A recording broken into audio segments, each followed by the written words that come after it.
All right, let's get real here. When you first heard about infinite banking, did you even know what it was? Did you start wondering, is there like a dummy's guide to infinite banking that could work for me too? Well, is this an actual bank? Is it not? What is this thing? That's what I'm going to describe today. Is like, what is infinite banking? How does it really work? And let's do it in a simple way because everybody else seems to do it very confusing, don't they? So let's explain this simply, what this is, and how you can actually get your money to work harder for you right now.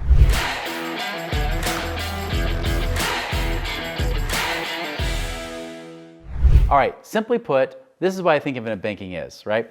Infinite banking is this tax-free, supercharged savings account where you can make money in two places at once. So what do I mean by that? First off, when you do infinite banking, it's not a bank. You know, it's not some bank you open up with a bank or anything like that. This is actually using a whole life insurance policy, but not just any whole life insurance that you get from Jake at State Farm with his khaki pants and ugly khaki shirt, right? That's not the case at all. This is actually something much, much better. This is something that's specifically designed as a whole life that allows you to have cash building up early. So for example, most life insurance policies you hear about term insurance, right? It's just a death benefit. You have to die for somebody else to get paid. But when you have whole life insurance, it has a death benefit and a living benefit. That living benefit is that cash value. It's that tax-free savings account that you have there. Now here's some cool things about this tax-free savings account. One, it pays you more than 0.0% at your bank. One of the cool things I love is that usually you have a guarantee of at least 3% plus in these policies, and that's if they pay almost nothing, right? That's just what they plan on paying back to you anyways.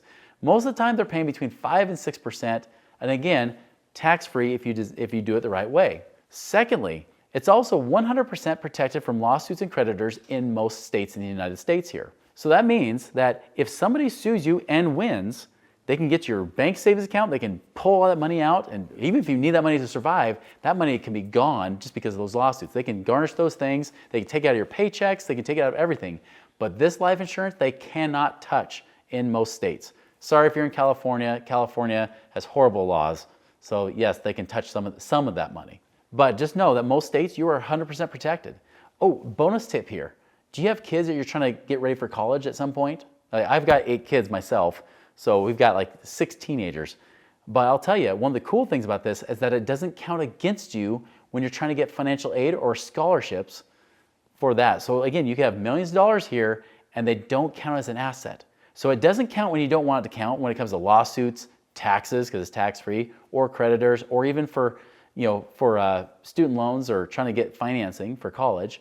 But it does count when it doesn't mean the most, because it does count as a liquid reserve if you're trying to get a loan from a bank for like a mortgage, for example. So great way to have your money there. It also, like I said, is tax-free, much like a Roth IRA, but it doesn't have all the stupid rules like the 59.5 rule, or you have to wait till you're 59.5, or they're gonna slap you with a penalty for touching your own dang money, which is so dumb in my opinion. That's like buying your own car as a teenager and then you have to still ask your parents to drive that car, right? It's just not cool.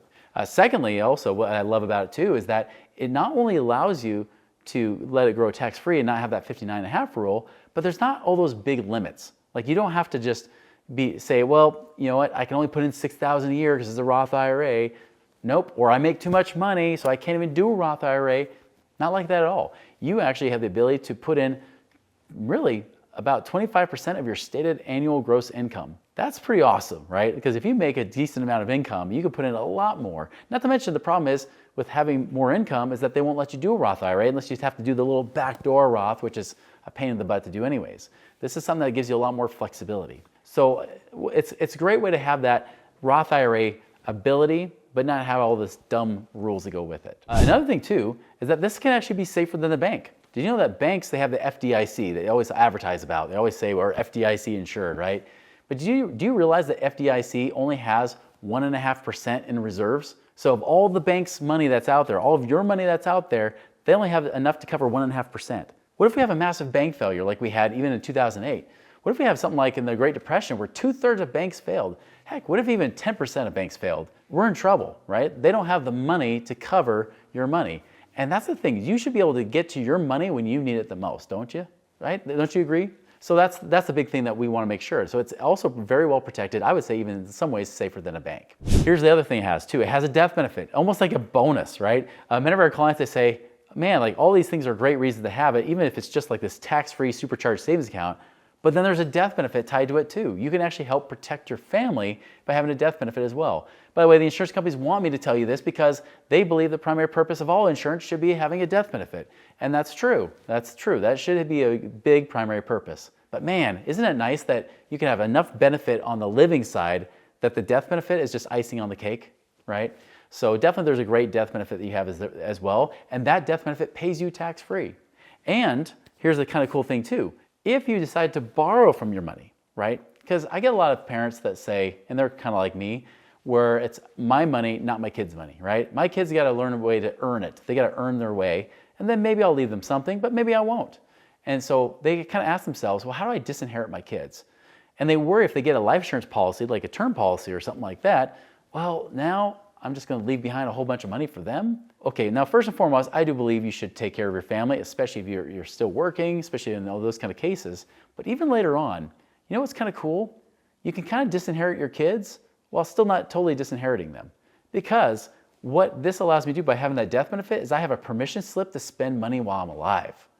Because when I have that death benefit, say you have a $2 million death benefit, do you think you really worry about having a mortgage you're going to leave behind to your kids? No. You say you have a $500,000 mortgage payment or mortgage balance that's there, you know that death benefit will pay it off, right? Also, if I've got cash value in my policy that's been growing tax-free and I want to live on that and use it now, not just for investing, maybe I just want to use it as tax-free income later on, well, great. I can still pull all that money out. And so let's just say I have a $2 million death benefit, but $1 million in cash value. Well, what if I pulled out $900,000 of that cash? I lived my death benefit. I lived off my life insurance in retirement or even before retirement, right? I'm pulling that money out now, living on that money, using it however I want. So if there's $900,000 that's already outstanding on those loans with the insurance company, no problem. Because when I die, that $1 million or that $2 million death benefit, $900,000 comes out to pay off those loans. The other $1.1 million still goes to my family, whether it's to pay for the mortgage or anything else. And so I can actually have more money as a result of that. Now, here's the big thing I love about, I mentioned that you can actually borrow money from the insurance company. People will say, why would I borrow my own money? That doesn't seem to make sense to me. Well, this is the good news. You're not borrowing your own money. And that's the confusing thing. When you see all these videos on infinite banking, if they're not being so complex about it, the other problem is too, then they tell you half-truths and lies about it. Like for example, they say, oh yeah, you just borrow from your policy and then you pay yourself back. Well, yeah, but what you're really paying is interest to the insurance company. That's what you're doing. You are borrowing from the insurance company. You are paying them interest because you're not touching your money. You're borrowing money from them. They're giving you their money. Your money's still sitting there growing, compounding interest, tax-free. So that's the beauty of it. Say you have like $100,000 in there. You decide to borrow $80,000 from the insurance company. Your $100,000 is still earning all that interest, right? That 5 or 6% plus tax-free interest, it's still earning. Now, you've got that money you're getting from the insurance company, you are paying them interest too. They might be charging you 6% as well. But as you use that money, especially if you use this for investments, right? And I'd like to use it for cash flowing investments.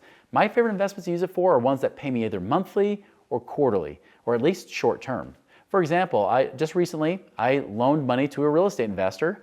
He had 3 months before the property was going to sell, but he needed a little extra cash to keep the expenses going before he actually got it sold. I had a personal interest in it because I'd already invested in that apartment with him. And I said, you know what? Okay, I'll give you that cash, because he was going to offer to pay me 15% a year for borrowing my money. And he's only going to have it for 3 months. And I said, great, I'll take that deal. I'll lend you the money until it gets sold, and then you'll pay me back. So he did. Pay me back that money at that prorated of 15% per year interest. So I made some interest on that money, but I borrowed it from my policy. I actually borrowed from my policy that $50,000 that I lent him, and then he paid me interest on that, and I used that interest to pay the policy, but I made more than that anyways. So I actually I only used a little bit to pay the policy loan off, the money I had, but I got to pocket all the extra interest that I made too. So in a way, guys, and by the way, I was still earning interest on my policy too. So my policy was still paying me interest monthly, in interest just like you would in a savings account, but I also earned interest over here too, and I still ended up making more interest than what I got charged. So I made extra net interest here, and I made interest from him. I double dipped. I made more money. And so that's what the kind of investments I like. They can be short term. They allow me to get cash flowing investments, like if I'm getting paid rent on a rental property. It could be even quarterly payments I might be getting paid like from different types of investments that might be in the alternative space. Things like that work great. You can use it for just about anything. It could be in your business too. You can use it for business. I tell you, I get a lot of real estate investors that are more flippers, or they're people that might need 6 to 9 months to do a whole real estate deal. They're not making any money in the meantime. They'll borrow from their policy, from the insurance company, to then go and do that deal, right? They'll go and put the money into that deal, get all the renovations and everything they need to have done. All in the meantime, what they love is that they don't have to make monthly payments to the insurance company, because when you get a loan out, there are no monthly payments. Like I said, you can pay it back however, whenever you want. Your deadline is your death. So that's the deadline for paying it back, which of course your death benefit will just pay it back for you. But they pay it back however, whenever they want. So when they borrow, they know they don't have to make interest payments to anybody in the meantime while they just get the property done. They sell the property off, make all their profits, and then they'll pay it back or not pay it back. So there's a lot of flexibility that you have there when you're using this kind of policy. And ultimately it comes down to this, guys. It's all about getting your money to work harder for you.